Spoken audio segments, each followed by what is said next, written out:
Welcome to Dracaena Wines podcast. Our wines plus your moments equals great memories. I'm your host, Lori, and this is a podcast about all things wine.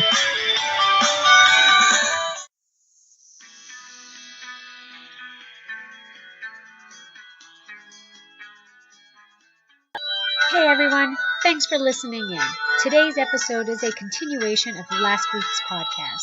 If you haven't listened to that one, it's okay, it's not an issue, but I know you are going to want to go back and listen to episode 92 after you hear this one. My guest, Stu Smith, is what I call a maverick in the wine industry. Purchasing his land on Spring Mountain in 1971, he is a staple in the Napa Wine Industry and someone that I look up to as a winemaker. Join us for part 2 of our conversation. Sláinte.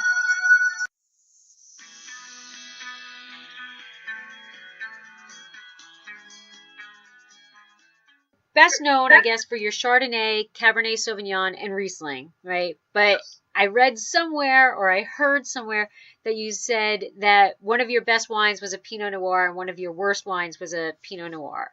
Oh, yeah. Well, first of all, I picked those 4 varietals because being a good, arrogant American boy, I thought we could do them all great.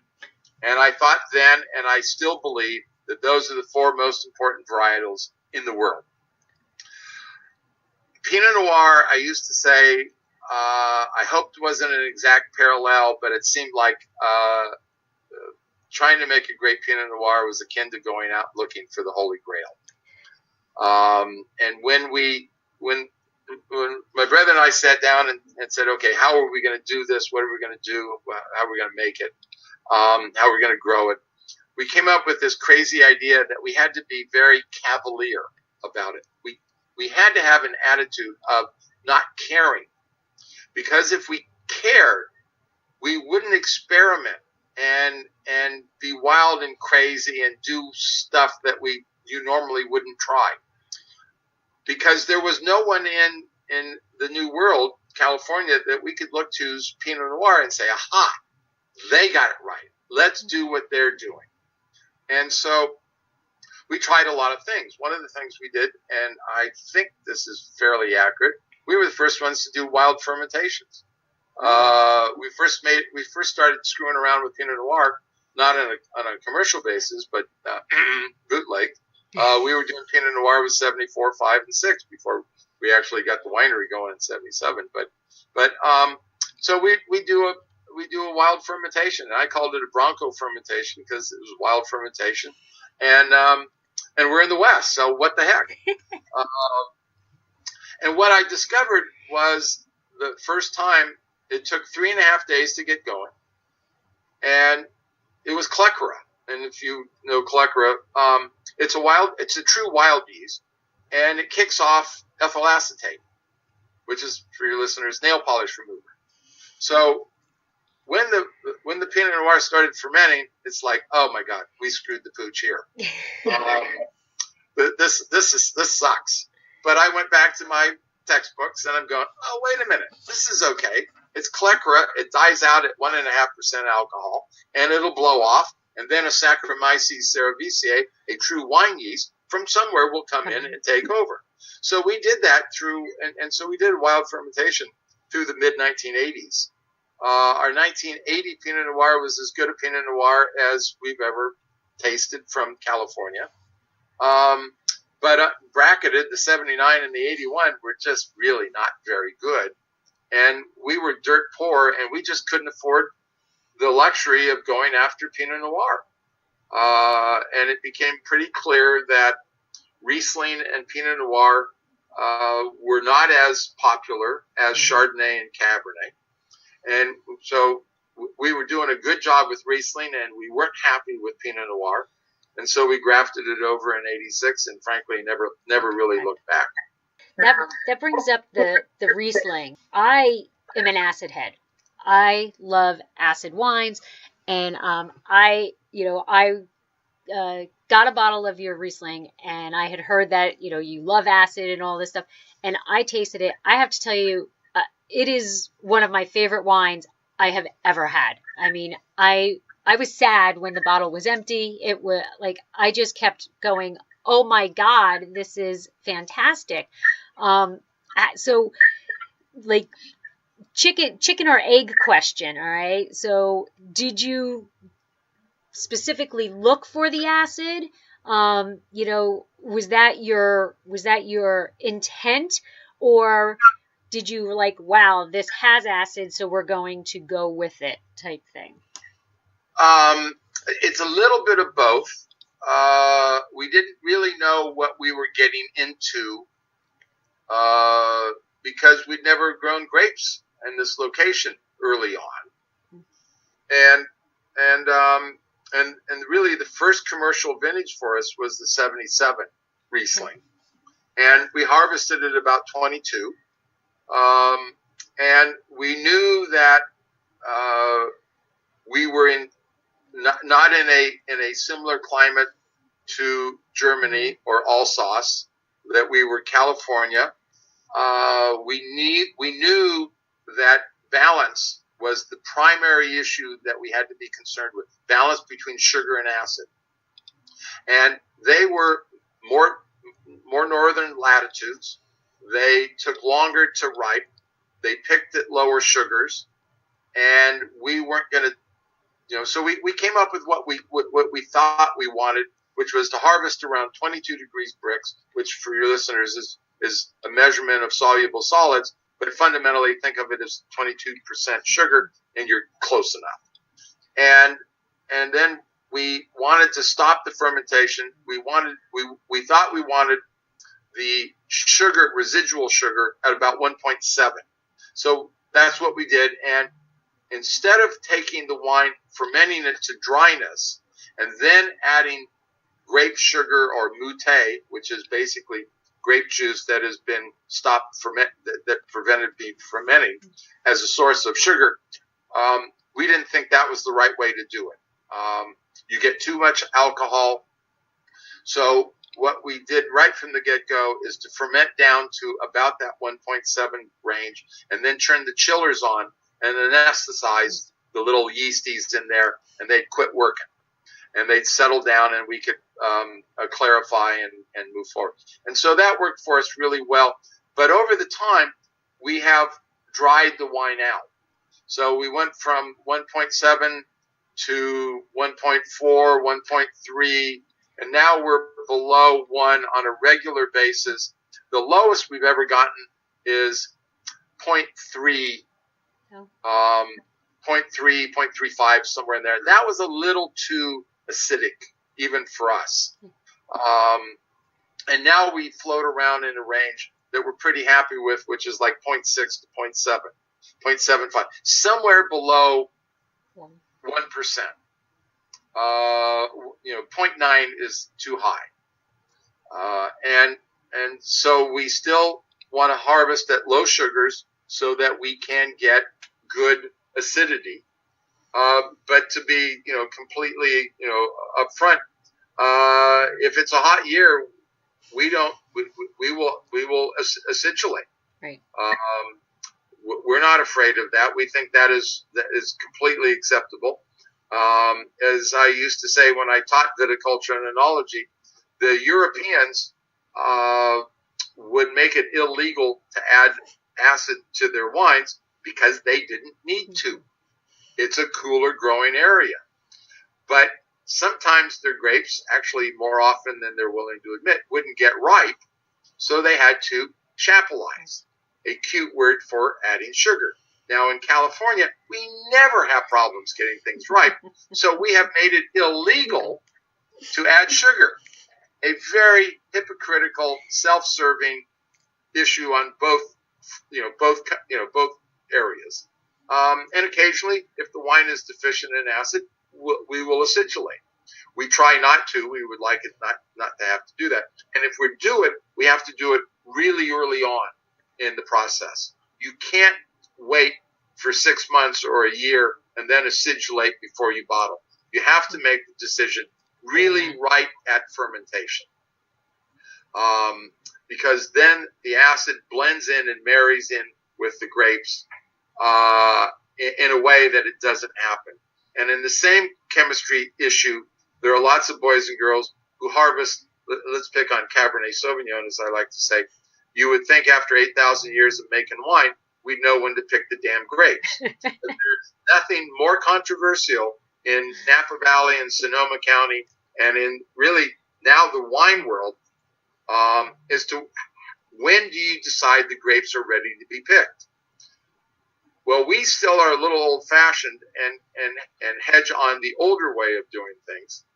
And back to bricks, it used to be when I got out of UC Davis and came to the Valley, if you brought in grapes over 24 degrees bricks, you were penalized, or the grapes were just rejected outright. Now it's gotten to where some of these wines aren't harvested until they're 28, 29. They're practically all raisins.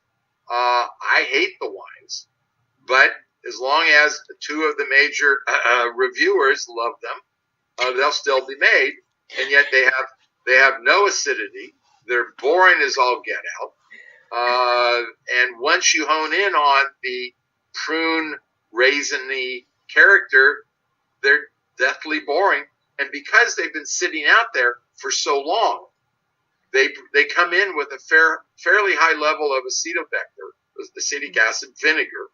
And the wines don't hold up because you have to, the word is ameliorate, with water to bring the sugar down from, let's say, 30 degrees bricks down to where it'll ferment to dryness at around 25 or 25 and a half, 26 degrees bricks. And you've added all that water, you've mucked up the chemistry, and at that point, you're talking 15% water addition, and there's no amount of acid that you can add.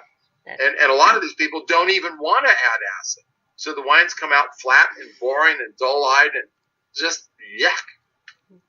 So, gee, sorry I jumped on that one. No, that's awesome. That's awesome. So with your Riesling, with the acidity level that's in there, this is ageable. I mean, this is an ageable Riesling. So what is your, like, what have you seen, of a typical, because, it varies, like you were saying, you changed all that, the sweetness level has dropped and all that. What do you see as your average, your recommendation for ageability for your Riesling? Because most people don't think of that with a Riesling, And not every year, and I have to be very, very clear here, not every year of our wines are going to age the way I would like them to. But I would say a majority of our wines, when they're stored properly, will age 15 to 25 years. Okay. And I also believe very strongly that the wines pay back dividends for your patience in storing the wine. Chardonnay, no. Our Chardonnay will be drinkable in 15 years, but why bother? Because it doesn't pay back dividends. It doesn't improve. Riesling improves in a way that no other varietal that I know of does. And at a 20-year-old Riesling, a good one, it's every bit as good, if not better, than an equally aged red wine. The wine is just so elegant and so aromatic and so unctuous and delicious. It's truly a thing of beauty.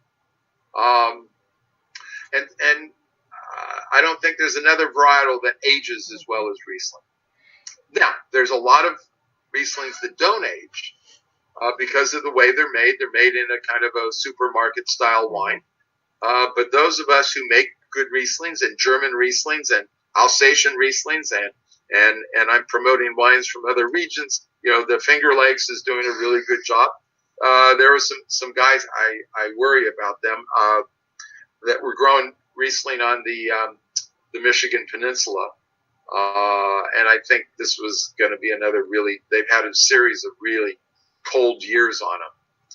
This polar vortex, I don't know how they're going to fare with this one, because I suspect the Michigan Lake froze around them, and then it'd get too cold for them. Right. But anyway, they were doing a pretty good job. And I think it's a mesmerizing grape varietal when made right. It goes with everything really, really well. with the exception of, red meat. Red wine will always outperform anything. A red wine will outperform anything with red meat.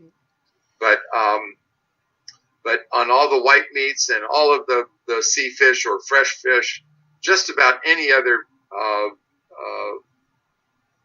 food, the Riesling just does marvelously well. And if you have to have a glass of wine, or you need a glass of wine in the morning, there's nothing better than Riesling. All right, I'll keep that in mind. So back to the aging. So some varietals have a tendency to, you can drink them young and you can drink them old, after they've aged, but they go into like a little funk, some kind of in the middle, like a bell curve kind of thing. Is Riesling one of those varietals, or do you think it just continuously? No, I would say that there are certain vintages that just have a straight curve going up. But most wines do have I would call it more of a sine wave, where they do go into a dump phase for a little bit sometimes, and then they come out of it. But it's like, it's like people. Some vintages are a little different than others, and just like people are a little different. But I don't see the negative on the Riesling as they do with sometimes with Chardonnay. And aging of wine is still kind of an art in understanding it. We have wines that go back to our very first vintage, and it's kind of interesting, as I like to say, we always end up with more of the not so good vintages and not near enough of the really good vintages. Well, the problem is we drink the good vintages too damn much, and we don't drink the other vintages nearly as quickly. But wines are also kind of like people, and kids. You can have the brilliant young child that just is on a vertical trajectory, and it's just a straight curve going up. And there's other kids that go down for a little bit, and then find bloom late in life. Late bloomers. And then there are others where you're going, this is going to be the next whatever, and it's like, oh, something happened in midlife. So wine's a little bit like that. And then on top of that, you've got a cork, which is organic. It's a natural organic product. And there's things that go on with corks that sometimes we wish didn't go on with corks. Right. And that's frustrating. But let me also say, older Gewürztraminers, dry older Gewürztraminers are fabulous. They don't age as well as Riesling, but a 10 or 15-year-old Gewürztraminer is really also quite lovely.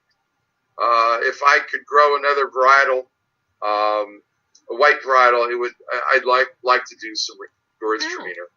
Oh. But I'm too old, and the market for Gewürztraminer is like, man, I got enough windmills to tilt against. And now, a word from our sponsor. Did you know that Dracaena Wines now has a wine club? We named it the Chalk Club. Draco is on our label, but Vegas was getting a little jealous, so we decided he deserved to be our club spokesdog. In Las Vegas, betting chalk means that you are betting on all of the favorites. We are betting that we are one of your favorite wineries, so we thought the name was apropos. The club is simple, yet a bit different than most. When you wager on us, we will ship you 3 bottles of wine twice a year, once in April and once in September. You can choose all red or mix of red and rosé. You immediately receive 15% off of all your wine purchases throughout the year, but what makes our club stand out is the progressive discount. Let your club membership ride into the next year. Your discount increases. Each year you parlay your membership, you receive an additional 5% off up to a planned maximum of 25%. Your club shipments are discounted to a flat $15, plus we'll cover your club shipping cost for your second shipment. That's $15 house money in a sure bet for you. So please head to our website, dracaenawines.com, and find out all of the benefits of joining the Chalk Club and how to sign up. We've stacked the odds so that you can get our award-winning wines without breaking the bank.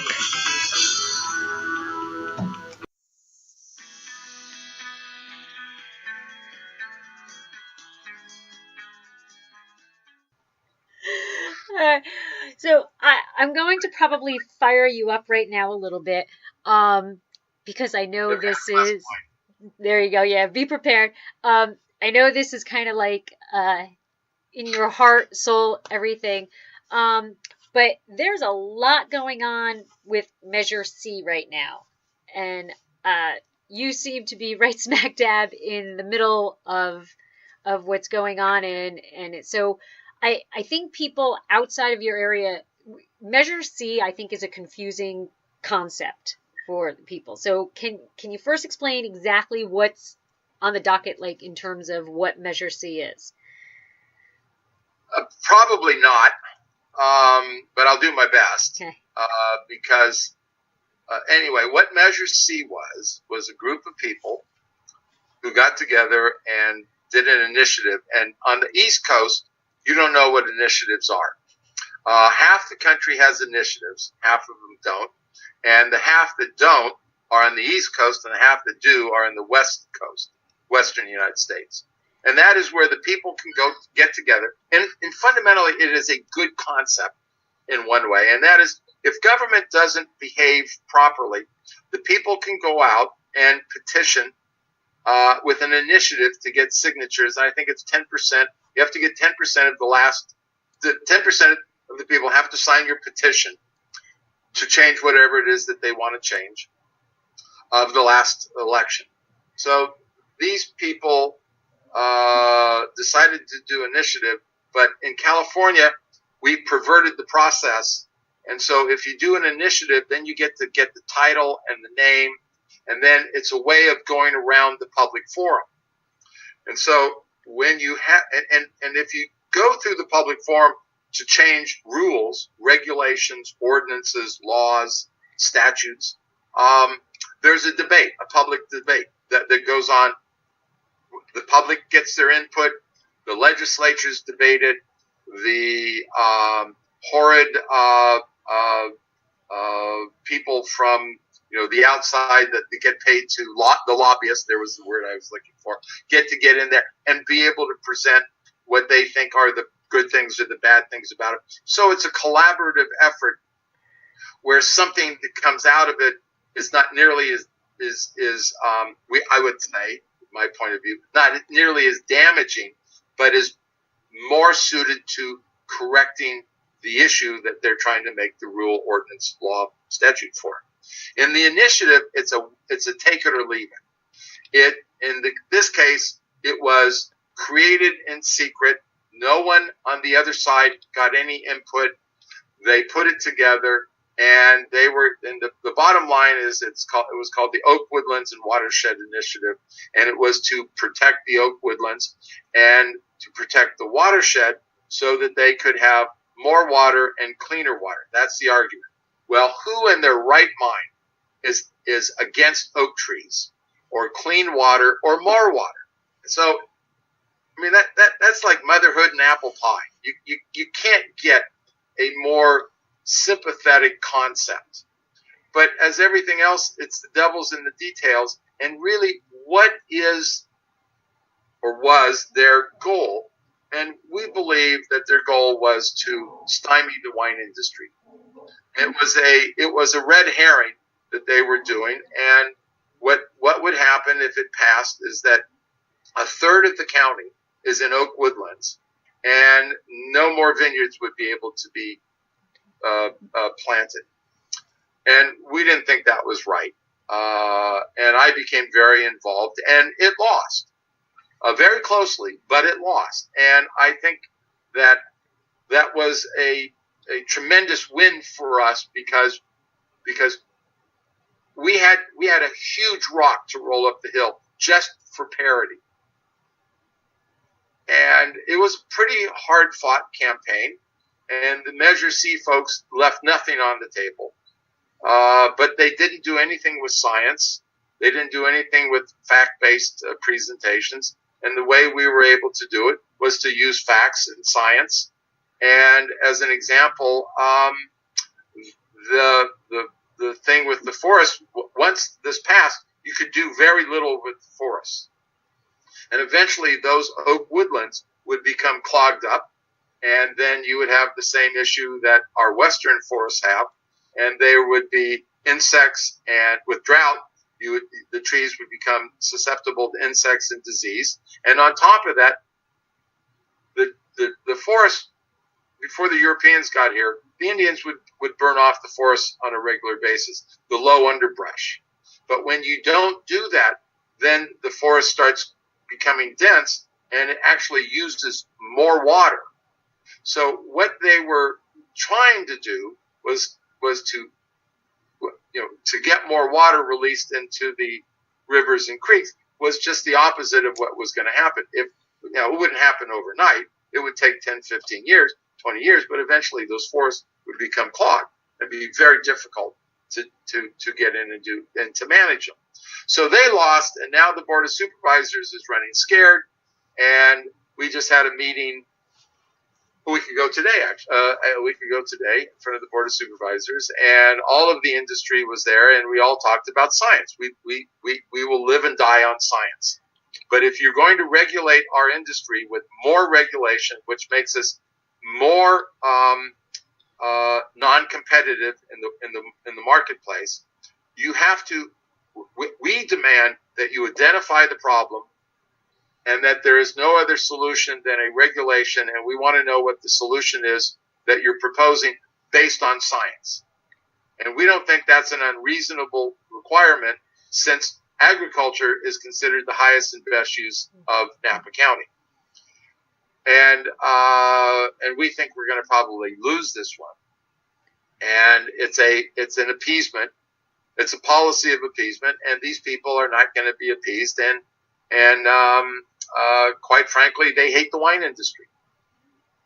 And they don't understand that there is, they see it, but they don't really internalize it, that the only thing that keeps Napa Valley in agriculture is a healthy, economically viable industry. And we're within 70 miles of San Francisco. We are one of the only areas that is truly an agricultural-based community. And if they continue to hammer us on a false narrative, then we're going to lose any competitive advantage. And that will weaken the ability to sustain Napa Valley as an agricultural entity. And we have the strongest WD, winery definition ordinance, in the country. We have the strongest hillside ordinance in the country. No one does farming better than we do. And no matter how well we do, it's not enough for these people. And that's really frustrating. And we're all willing to go out and compete in the world market of wine, which is, as you probably know, is getting to be more and more competitive. America is now the largest single wine consuming nation in the world, not on a per capita basis, but on a volume basis. And every country in the world that grows wine wants a piece of America. And so when I started in the wine business, there were 30 wineries, maybe 30 in Napa Valley. Wow. There's now 475. There's another 500, what we would call zip code or virtual reality. There are wineries in every state. There's now apparently 10,000 wineries in the country. We have to compete against everybody else in the country. We have to compete against Europe, Eastern Europe, South Africa, South America, Chile, Argentina, New Zealand, Australia. Israel is now coming in with their wines. China is coming in with their wines. It is a tremendously competitive world out there, and we have a very high cost of operation here. We have more regulations than anybody else. We're more hamstrung. We have to, if our permits tell us how many visitors we can have a day, they tell us how many employees we have in a day. No one else is doing that to their wineries, and so I see it as a possible threshold. And if the Board of Supervisors caves to these critics, it will be a signal that they don't really care about the ag industry like they've been talking about. So it's and I fought this all my adult life. When I went over, I was able to close on the property in the springtime. I got an early summer permit. I think it was right around June. I got a permit from CDF, California Department of Forestry, to be able to reclaim my vineyard. I had to log it. It had commercial timber on it. And I went over and got the permit, and I had to have an RPF, Registered Professional Forester. We had to do a certain amount of studies, not near the studies that we have to do today, but we had to do studies, and there were standards, and we had to have someone who oversaw it all. And when I got the permit, the forester looks at me and he says, "Kid, I know you think you know what you're doing, but you don't." He said, "When you fire up the first chainsaw, when your crew gets in there and they fire up that chainsaw, the crazies are going to come out of the woodwork and they're going to go after you hook, line, and sinker." And I said, "No, sir, I'm a newly minted UC Davis weenie. I'm doing a good thing for the valley. I'm doing a good thing for the forest." And he goes, "Well, good luck, kid." And he was right and I was wrong. Anybody who's ever been to Smith-Madrone would know there's no way on God's green earth that we could ever build a hotel up there. But I got accused of that more times than I care to remember. It doesn't matter what the science is or what the narrative is. They're just opposed to change. And these people are very vocal. We are doing a better and better job than ever before in our environmental sensitivity as far as farming and wineries. We're leading the nation in all of that, but it's never good enough. And it's frustrating. And small wineries like Smith-Madrone, it's going to get to the point where you just say, "Screw it, we've had it." We'll sell off to some uber wealthy person and let these idiots deal with that. Or once the industry starts caving, it's almost impossible to turn it around. And we have a lot of competition, not only from other wineries, but other products, from beer. Cannabis is now out there. I don't know what's going to happen with cannabis, but there's a lot of competition. And you can't be constantly looking over your shoulder to see if your neighbor is going to stick you in the back with a shiv, because of they don't like what you're doing. And as I like to say, they want the fruits of our labor, which is a beautiful valley, but they don't want to see us do the work, which is selling directly to people. And distribution for small wineries has become harder and harder and harder. And a lot of wineries simply cannot live without direct to consumer sales. And they want to take that away. And if they do that, there will be winery after winery that will go under. Because first of all, there aren't enough good distributors out there. And they don't need a bunch of wineries that that don't have any other distribution. It's really hard. I hope your listeners can understand some of this. Sometimes I'm a little too inside the baseball program to make it real clear. But the bottom line is that being in the alcohol beverage business, we are limited in how we sell our product. If we were making ball bearings, and you wanted to buy our bearings, if you were a 5-year-old or a 50-year-old or a 90-year-old, You want to buy ball bearings? We can sell direct to you. We can sell through distributors. It doesn't make any difference.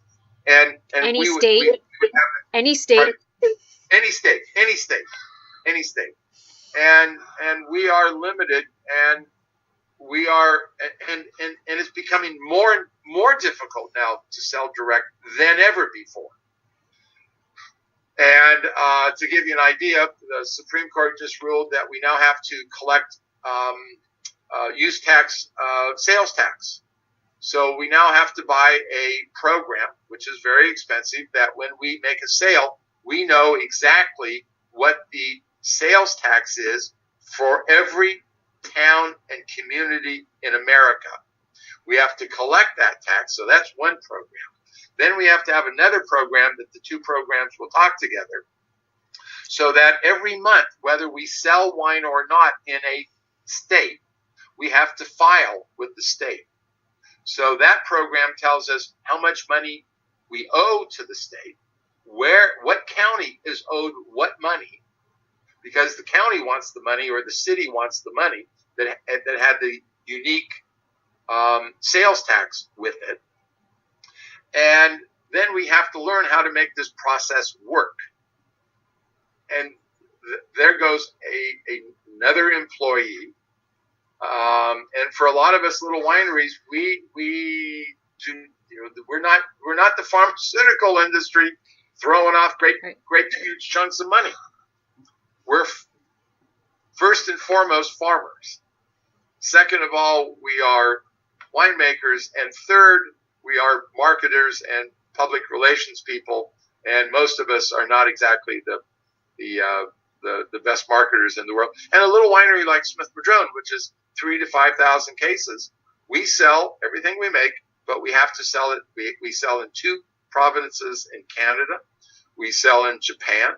We sell in the UK, Czechoslovakia, Germany. We're always looking for a new market because we can never rely on where we have been selling it because it changes so much. Yep. And when I used to teach this over at Santa Rosa Junior College back in the early 70s and 80s, I said, look, if you want to get rich, go buy a couple of McDonald's franchises, and you can retire to the Bahamas in 10 or 12 years. But in the wine business, we have people who have been in business for 25 years, and they're feeding the winery. And we have to compete against those people. And when an industry isn't driven by profit, it mucks up the economics of it. So that's why I was making fun of the wineries that are kind of Italian Renaissance like. But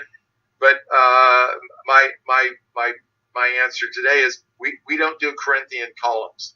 No Corinthian columns. We put our foot at Corinthian columns. You want to do Corinthian columns? Go for it. We ain't doing it.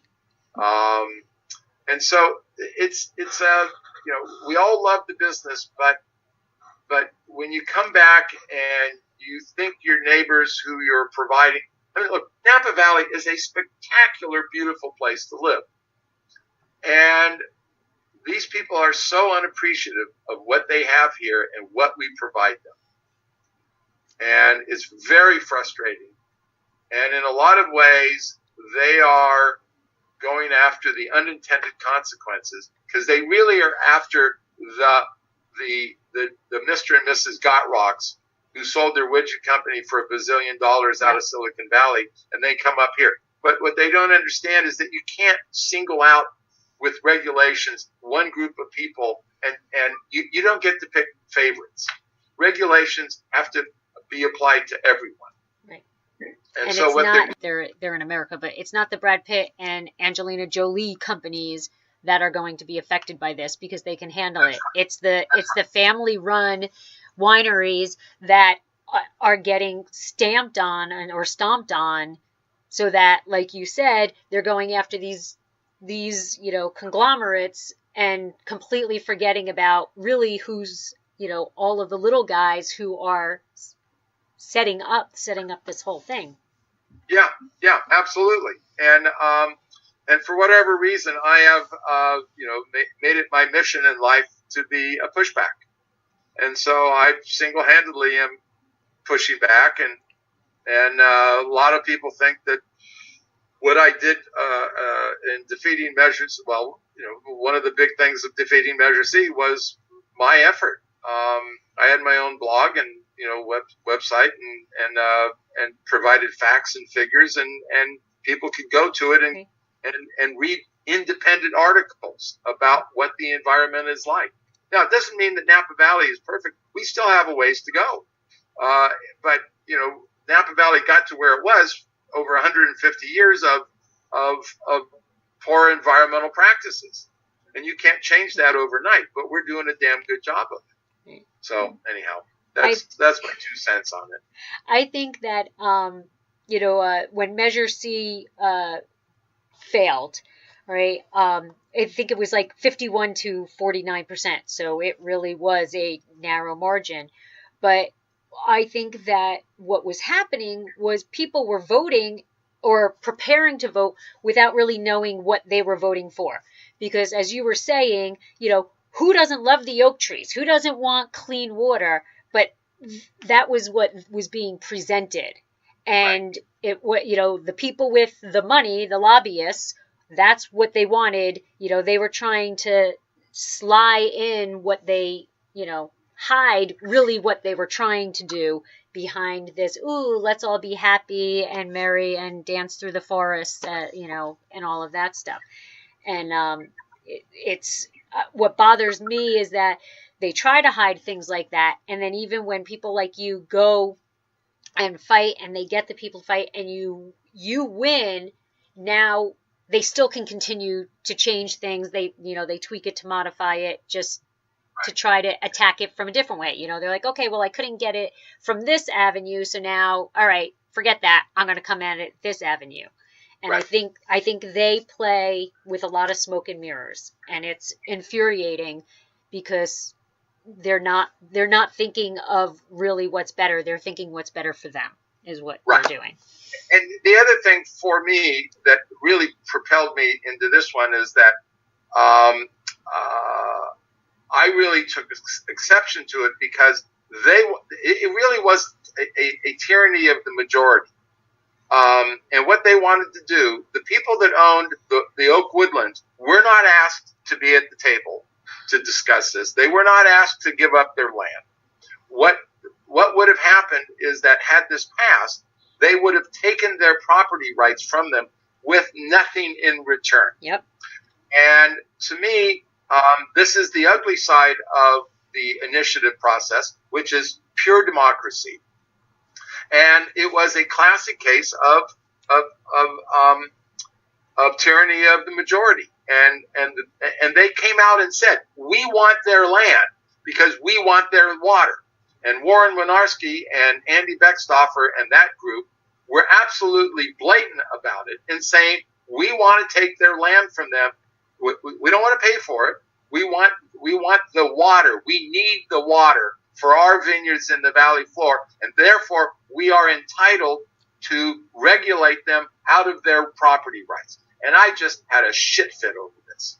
And it's not very often that you get into an issue which is really at the very fundamental nature of what democracy or a representative form of democracy should be.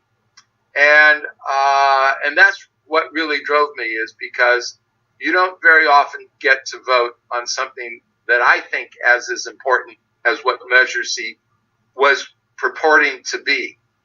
Now, to be honest with you, even those who were supportive of the no on Measure C side didn't get the implication of this importance.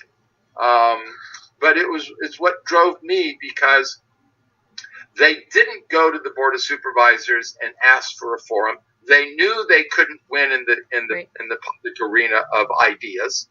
But in California, a lot of initiatives are now being used as a way of getting around government, because you can appeal to the emotionalism of the argument. And again, they're ugly campaigns, because it's a win or lose. You don't get to be subtle here. both sides claimed the other side acted dirty, and it was like, dude, you started it. This is the way initiatives go. They're brutal, they're ugly, and everyone's going to have hurt feelings, and friendships are broken apart, and that's the nature of an initiative. I'm going to ask you one more question, because one of our taglines is pursue your passion. And you are obviously a passionate individual.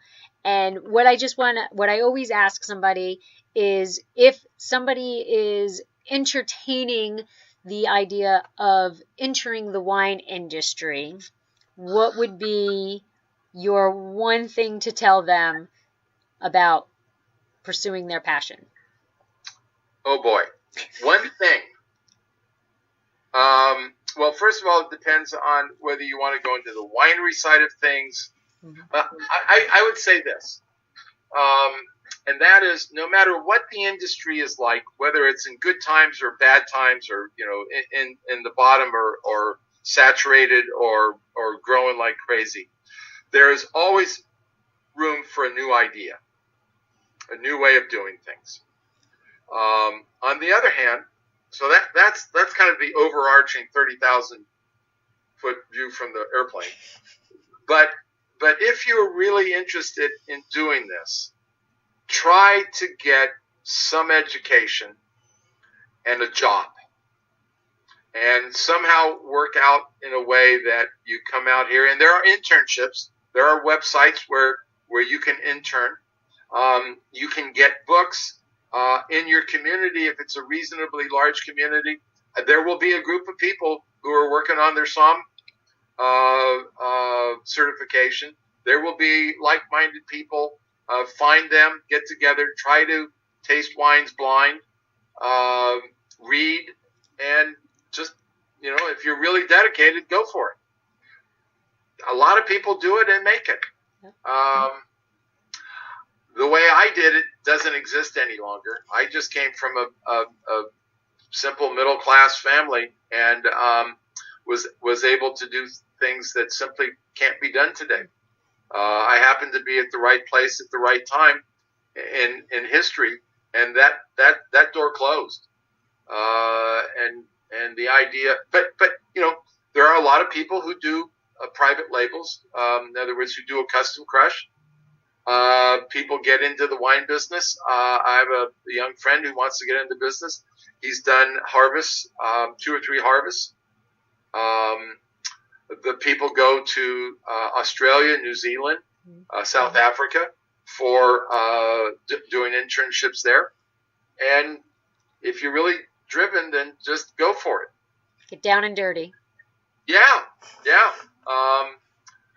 Passion is passion. It doesn't mean you're going to be successful, but if you don't try, you're never going to know. And I think not trying is worse than failing. Failing is honorable. You gave it a try. That's good. I don't know how you live.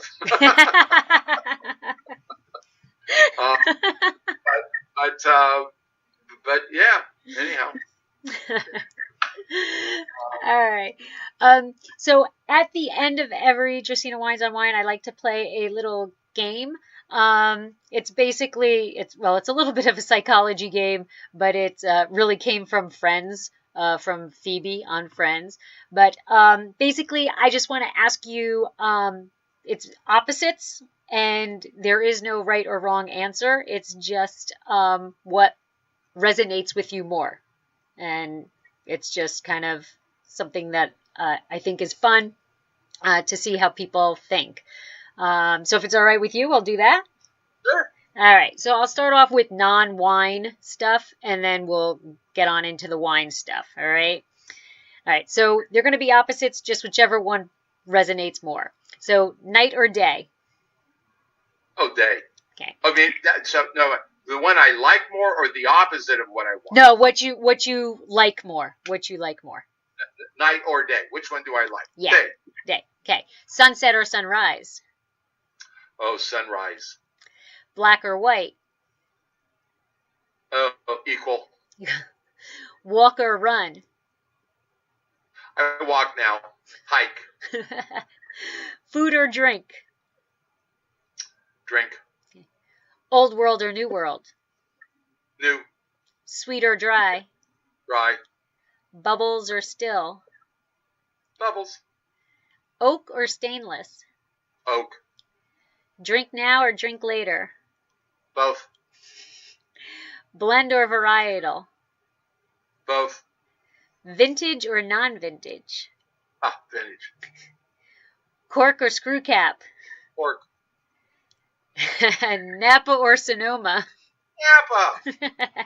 Although I have a lot of good friends in Sonoma. By the way, I think the screw cap, just real quick, screw cap's a great idea, just not for higher priced wines. I don't know, pick a number, $15, $20. Screw cap's great. Just the consumer who is buying expensive wines don't want to do a screw cap yet. They may. Right. It's a timing thing. Yeah. And as a sidebar, I had read a research article about just people in a blind tasting. The people who were the researchers in a dark room outside, they fake popped a cork and poured the wine, and then fake screw cap, opened the screw cap so there wasn't that pop, and poured the same exact wine. And it was statistically analyzed that people liked the wine better with the cork. And it was the same exact wine. So Americans, at least, are not quite ready for that. Yeah. I would say, again, for your listeners, viewers, whatever, that is that they should taste with their mouths, not their eyes. Yep. Yes. Don't, or ears. And trust their own palate. Don't let us tell them what they should or should not like. If you like $2 Chuck, God bless you. You know, you like it. And if you don't like a $300 bottle of wine, tough shit. Yep, I agree. Drink what you like. Drink what you like. Yeah. All right. So we went with Napa, obviously. Commercial or indigenous? Neither. I used captured wild yeast. Oh, you're making your own kind of semi-commercial. You're taking the indigenous, you're taking native, but you know what you're using. I'm ridiculing the concept of wild yeast, and that is that there is no such thing really as wild yeast. What we're learning is that after the first year or two, the winery is infected isn't the right word. It is a home for a dominant yeast strain. Right. And so even if you start out with a wild yeast concept, whatever the dominant strain of yeast is in the winery will take over. And the only place that you will ever have a true wild yeast fermentation is one time only, and I got corrected on this by someone, and that is, I would say that if you want to go to an area that's never had grapes grown, and you plant a vineyard, the first year that you bring the grapes in, that will be a wild fermentation. But from there on out, the winery will have a host in it, and the pumice that goes back into the vineyard will put wine yeast back into the vineyard. And then the guy who I was talking with said, but you forgot the yeast that you're bringing on with you when you come from Napa Valley to visit that place. And I went, okay, you got a point. So what I like to say, again, somewhat tongue-in-cheek, but not entirely, and that is that what is champagne yeast or champagne or what do I say, Montrachet? Those are just yeasts that have been captured in that area and have been been processed down into a pure strain. They are in fact a wild yeast. They've been captured, but that's all they are.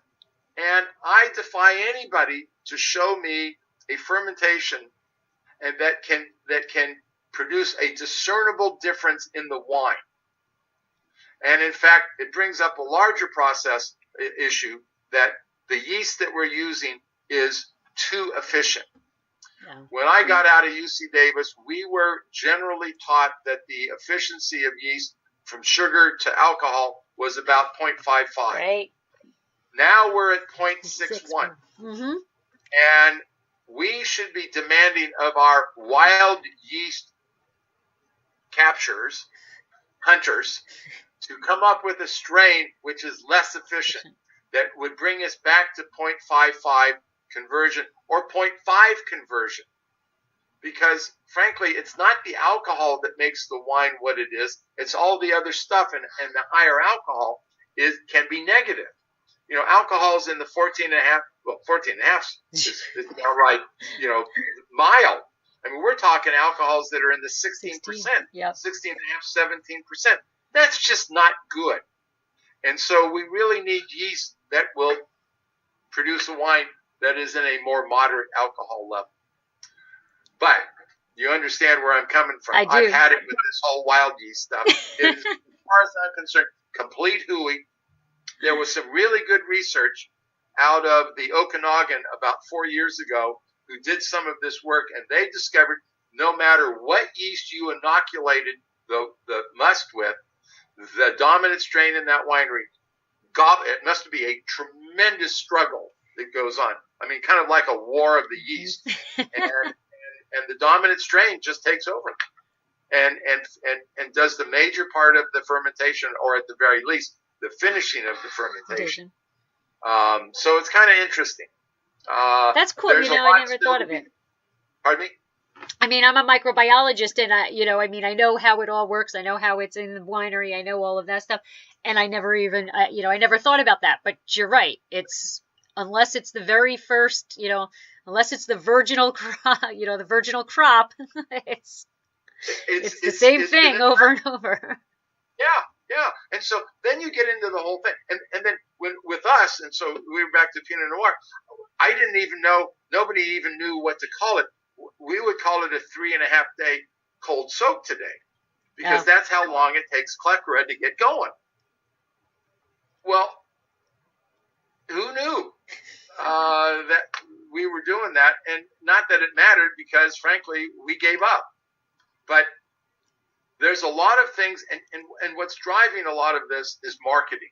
People need to differentiate themselves somehow. And you go on a website or into a retail store, and they've got all the natural wines over here and the biodynamics over here and the natural yeast wines over here. It's like, dude, it's the wine. It's wine. It's the wine. How good is the wine? But maybe I'm old-fashioned that way. Yeah, you know what? I think it's a brilliant viewpoint, and it's exactly true. And like I said, I know all that stuff and didn't really think about it that way. So that's awesome. That really is. That's. I mean, I live and breathe this stuff, and I taught it. And when you do that, your brain just starts thinking in a different way. And that gets to what I said earlier about critical thinking. And you start looking at it, and it gets me in trouble because I bring up stuff that other people go, where did that come from? And then if you're open to new ideas, like the guy said to me, look, you bring in with your clothes, you contaminate that area. But anyway, that's really winging it out there. That's awesome, though. I love it. So if people are looking to get in touch with Smith-Madrone, it is smith-madrone.com, correct, is your website? Smith-Madrone.com, you betcha. And they can place their orders there? Yep, they can do that. They can, do the old-fashioned way and call us on the phone.